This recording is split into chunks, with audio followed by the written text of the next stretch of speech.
स्वागत है आपका हमारे YouTube चैनल टैलेंट अवेकर में। मैं हूं आपका दोस्त फारूक सिंह एंड मैं अंजलि संधू। दोस्तों, आज जो हम अपनी फॉरेन सीरीज वाली वीडियो लेकर आए हैं, इसमें हम आइल्स के बारे में ही बात करेंगे। मगर आपने आइल्स के 4 मॉड्यूल्स के बारे में जाना था, जिसमें हमने रीडिंग के बारे में बात करी थी, हमने राइटिंग के बारे में बात करी थी, हमने स्पीकिंग के बारे में बात करी थी और हमने लिसनिंग के बारे में भी जाना था। बट आपकी राह को और आसान बनाने के लिए हम हर मॉड्यूल को आपको एक्सप्लेन करके बताएंगे कि कैसे आप उसके लिए बेहतर तरीके से प्रिपेयर हो सकते हैं।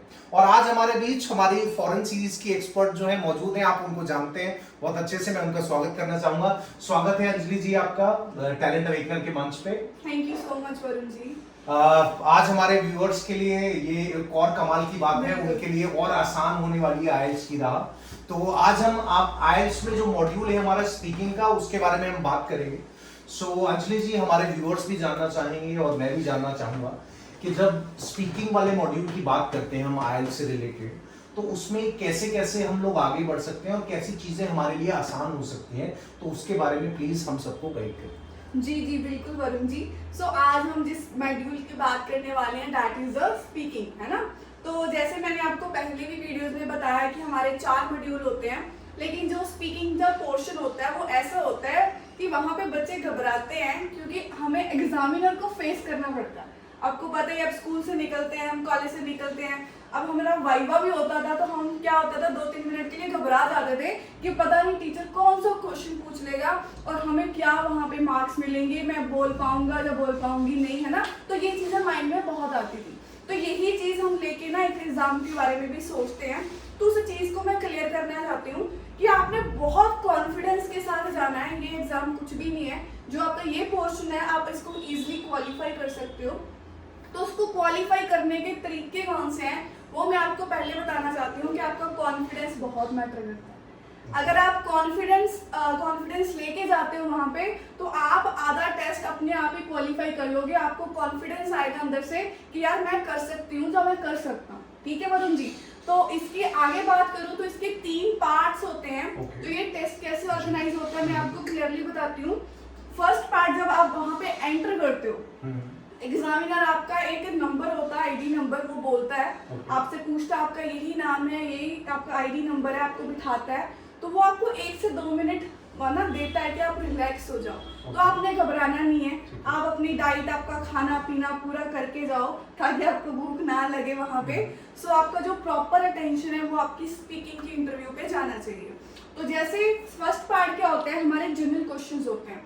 अब जनरल क्वेश्चंस, हमारे घर में कोई रिश्तेदार आता है, हमारे पापा के फ्रेंड आते हैं, हमसे पूछते ही हैं क्या नाम है बच्चे आपका, आपका कौन सा स्कूल है, आप कौन सी स्टडी कर रहे हो, आपकी फैमिली में कौन कौन है, आपकी क्या गोल्स हैं, बाहर वेदर कैसा है। ये जनरल क्वेश्चंस होते हैं। ठीक है, तो वही चीज है, वो हमसे इंग्लिश में जनरल क्वेश्चंस पूछते हैं। तो वहाँ पे मोटिव क्या हुआ कि आपकी फ्लुएंसी चेक करते हैं। डजेंट मैटर, आपने वहाँ पे कोई उनको इम्प्रेस नहीं करना कि मेरे ये गोल है या मेरी फैमिली बैकग्राउंड ये है, जो मेरा वर्क का ये एक्सपीरियंस है।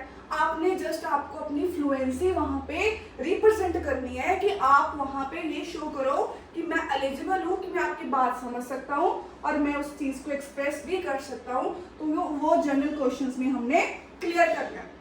अगर वरुण जी मैं इसकी टाइमिंग की बात करूँ, 5 से 7 मिनट के अंदर अंदर आपके जनरल क्वेश्चंस हो जाते हैं।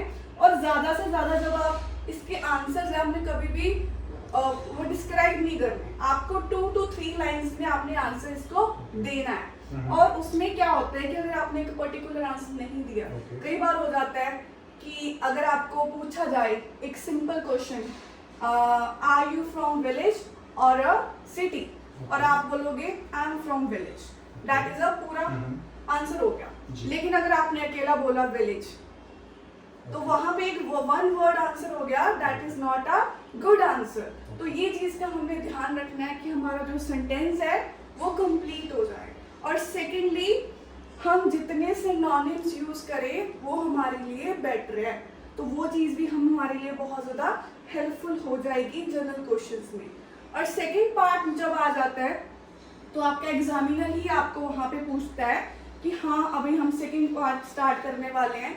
तो आपको एक पेपर दिया जाता है जिसपे आपको आपका क्यू कार्ड का टॉपिक लिखा हो। तो वो टॉपिक कोई भी हो सकता है। आपने प्रैक्टिस करनी है 2 से 3 मिनट रोज बोलने की, कोई भी पर्टिकुलर टॉपिक पे कोई भी आपकी हैपनिंग हो सकती है, कोई आपका स्पेशल मोमेंट आपने डिस्क्राइब करना है, कोई आपको फैमिली एक्सपीरियंस डिस्क्राइब करना हो सकता है, कोई मूवी आपने देखी है आपको अच्छी लगी है वो आपने डिस्क्राइब करनी है, कोई एडवेंचर आपने लाइफ में किया है, कोई वेकेशंस पर हो, मतलब बहुत सारे अनलिमिटेड टॉपिक्स है। तो आपने एक स्टोरी क्रिएट करनी है, आपको 1 मिनट का टाइम मिलेगा, आप उसमें नोट्स बना सकते हो, अगर अपने माइंड में क्रिएट कर सकते हो। ये 2 तरीके हैं उसको प्रिपेयर करने के लिए, आपको वहीं पे टाइम मिलता है। आफ्टर दैट आपका टाइम सेट होता है वहीं पे, वहाँ पे एग्जामिनर बोलते हैं टाइम स्टार्ट नाउ, तो वो 2 मिनट के टाइम के अंदर आपने उस प्रॉपर क्यू कार्ड को एक्सप्लेन करना होता है। फर्स्ट आपने इंट्रोडक्शन देनी है, देन आपकी जो भी स्टोरी है उसको बना के, जरूरी नहीं है कि वो जो स्टोरी है वो रियल होनी चाहिए, क्योंकि हर किसी के इंसान में लाइफ में हर कुछ नहीं हुआ होता। तो आपने क्या करना है, आपने वो on the spot story create कर लेनी है। तो उस तरीके से आप उस क्यू कार्ड को प्रिपेयर करके आप अपना वहाँ पे रिप्रेजेंट कर सकते हो। बस ध्यान ये रखना है कि आपका जो सेंटेंस फॉर्मेशन है वो बहुत सही होनी चाहिए, और जो आपका जो एग्जामिनर है अगर आपको पास्ट में पूछ रहा है तो आपका आंसर पास्ट में होना चाहिए, अगर वो प्रेजेंट में पूछ रहा है तो प्रेजेंट में होना चाहिए। ज़्यादातर स्टूडेंट्स गलती यही करते हैं कि वो हर चीज़ पास्ट में ले जाते हैं और वहाँ पे उनकी जो इंग्लिश की गड़बड़ हो जाती, ठीक है। तो वो ग्रामेटिकल रेंज अच्छी होनी चाहिए और टेंसेस पे काम हुआ होना चाहिए। तो क्यू कार्ड बहुत इजी है, स्टोरी कोई ऐसा मैटर नहीं करता कि बहुत अच्छी स्टोरी होनी चाहिए, उनको इम्प्रेस नहीं करना। मैं रिपीट कर रही हूँ, हमने जस्ट अपनी इंग्लिश दिखानी है कि मैं बोल सकता हूँ, ठीक है। तो अगर उनको बहुत ज़्यादा अच्छी लगती है तो वो आपको 1 से 1.5 मिनट में भी रोक देते हैं और वो आगे बढ़ जाते हैं, ठीक है जी। और उसके बाद आता है वरुण जी हमारे पास third part, that is a follow up questions. वो ये जो टॉपिक है वो इससे साथ रिलेट करता है। जो फॉलो अप्स के क्वेश्चंस होते हैं वो इसी के साथ के जो हमारे क्यू कार्ड का एक टॉपिक होता है उसी से रिलेटेड पूछे जाते हैं। तो मेजॉरिटी ऑफ टाइम ऐसा ही होता है, बाकी एग्जामिनर पे मूड पे डिपेंड करता है वो ऑन द स्पॉट क्या पूछ सकता है। और यहाँ पे आपने जो इस क्वेश्चंस के आंसर्स हैं वो आपने डिस्क्राइब करने हैं 5 to 6 सेंटेंसेस, क्योंकि ये आपको यहाँ पे डिस्क्रिप्शंस देनी है। अगर आप नहीं डिस्क्रिप्शंस दे रहे तो आपको एग्जामिनर क्या पूछेगा, वाई नॉट, तो उस चीज़ को उलझाएगा। तो उस चीज़ को आपने अवॉइड करने के लिए आपने पहले ही उस आंसर को बहुत डिस्क्राइब करना है, उनको सेटिस्फाई करना है कि मुझे इस चीज़ का आंसर आता है, तो आप अच्छे से उनको दे सकते हो। एंड एक चीज़ मैं आपको और बताती हूँ फॉलोअप्स में क्या होता है, क्योंकि एक जनरल क्वेश्चन है हम बहुत इजीली कर लेते हैं, क्यू कार्ड है बच्चा बोल लेता है, लेकिन वहाँ पे घबराना नहीं होता। फॉलोअप्स में हमारे पास मटेरियल थोड़ा कम होता है, तो आप वहाँ पे ये चीज़ बोल सकते हो कि मुझे इस चीज़ के बारे में नॉलेज नहीं है, लेकिन जितना है मैं बता दूँ, लेकिन हमने वहाँ पे रुकना नहीं है। तो ये चीज़ें बहुत मैटर करती हैं। बाकी ये बहुत डिफिकल्ट नहीं है, इजीली हर कोई कर सकता है, इवन बच्चे कर भी रहे हैं। लेकिन जो हमारे माइंड में एक मिथ चल रहा है कि यार इंटरव्यू है, एग्जामिनर को कैसे फेस करें, तो वो चीज़ मैं चाहती हूँ कि आप निकाल दो अपने माइंड से, आप इजीली कर सकते हो, इजीली क्वालिफाई करके आप नेक्स्ट अपनी जो अपॉर्चुनिटीज को ओपन कर सकते हो। ओके, सो व्यूअर्स, अंजलि जी ने हमें स्पीकिंग जो मॉड्यूल है उसके बारे में, उसकी क्या क्या बारीकियां हैं वो उन्होंने बताई। उसमें मैं कुछ पॉइंट्स जो हैं आपको रिवीजन के लिए रिपीट कर देता हूँ। अंजलि जी ने एक बहुत इंपॉर्टेंट पॉइंट बोला कि जब आप जाएं वहाँ पर तो आप रिलैक्स मोड में जाएं, रिलैक्स्ड रहें, आप फ्लुएंसी अपनी मेंटेन रखें, आपके अंदर से वो कॉन्फिडेंस दिखना चाहिए। उन्होंने एक बहुत कमाल की बात बोली कि जब आपसे सवाल पूछा जाए तो अगर वो सवाल पास्ट टेंस में पूछा गया है तो उसका जवाब पास्ट टेंस में आना चाहिए, अगर वो प्रेजेंट टेंस में पूछा गया तो वो वैसा ही जवाब आना चाहिए।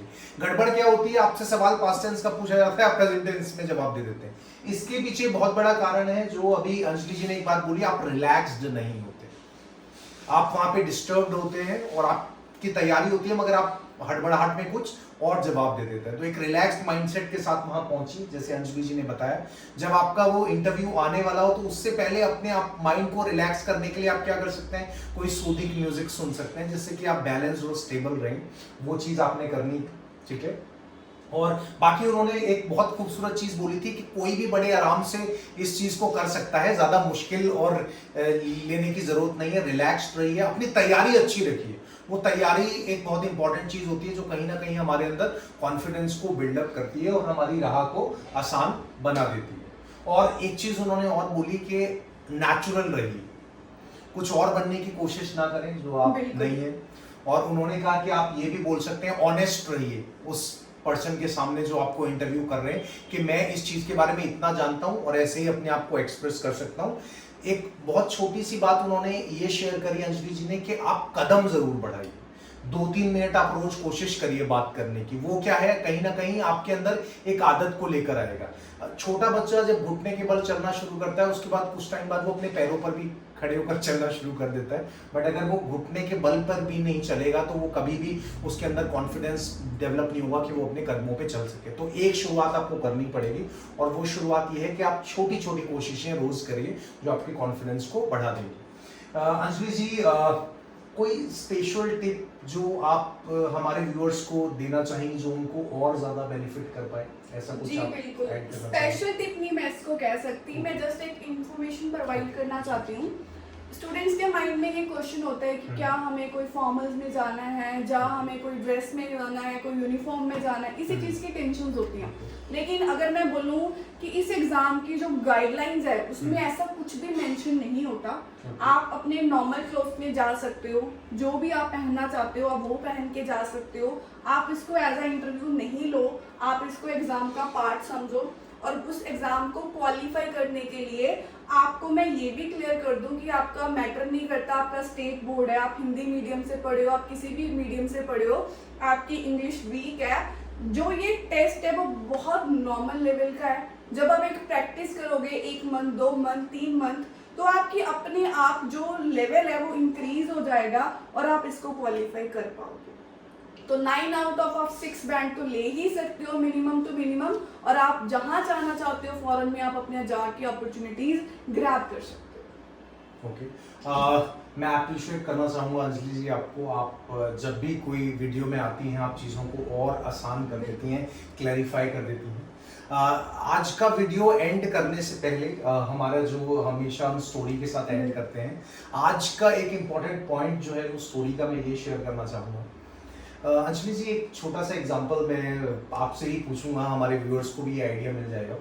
हमने बहुत बार एक कहावत सुनी है कि एक एप्पल आप खाते हैं तो डॉक्टर आपसे दूर रहता है। 1 Apple a day keeps the doctor away. आपने सुना है? बिल्कुल बिल्कुल।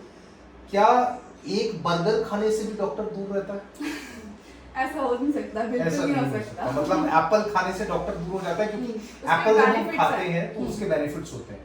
तो आपको लगता है कि अगर हम रेगुलर अपनी डाइट में एप्पल ऐड करेंगे तो वो हमारी बॉडी के अंदर, हमारी एनर्जी के अंदर झलकेगा? बिल्कुल ऐसा होगा? बिल्कुल बिल्कुल। सो व्यूअर्स, मैंने ये सवाल अंजलि जी से पूछा। मैं आपको सिर्फ एक एग्जांपल के थ्रू ये बताना चाहता हूँ कि अंजलि जी जैसे वो एप्पल खाना हमारी सेहत को अच्छा कर देता है, हमारी एनर्जी में वो नजर आएगा, हमारे एक्शंस में वो नजर आएगा। तो मैं अपने व्यूअर्स को सिर्फ ये कहना चाहता हूँ कि जीवन में जब आप आगे बढ़े तो बहुत बार हम कहते हैं कि हमसे ना बोला नहीं जाता, हमें वो शब्द नहीं मिल पाते कि हम कैसे कहें। सो मेरी सिर्फ आपसे रिक्वेस्ट है कि आप ऐसे लोगों के बीच रहना शुरू करें जो पॉजिटिव हो, ऐसी किताबें पढ़ें जो इंस्पायरिंग हो। तो जब आप उनको पढ़ेंगे, जब आप पॉजिटिव लोगों के बीच रहेंगे तो वो सारी चीजें आपके माइंड में आनी शुरू हो जाएंगी और फिर यहाँ से आपको शब्द भी मिल जाएंगे कि आपको क्या बोलना है।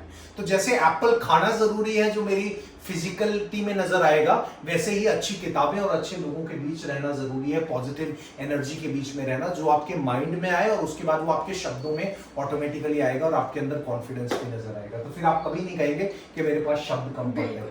So thank you very much viewers, आप हमेशा ऐसे ही हमसे कनेक्टेड रहिए और आप बहुत स्पेशल हैं। Take very good care of yourself.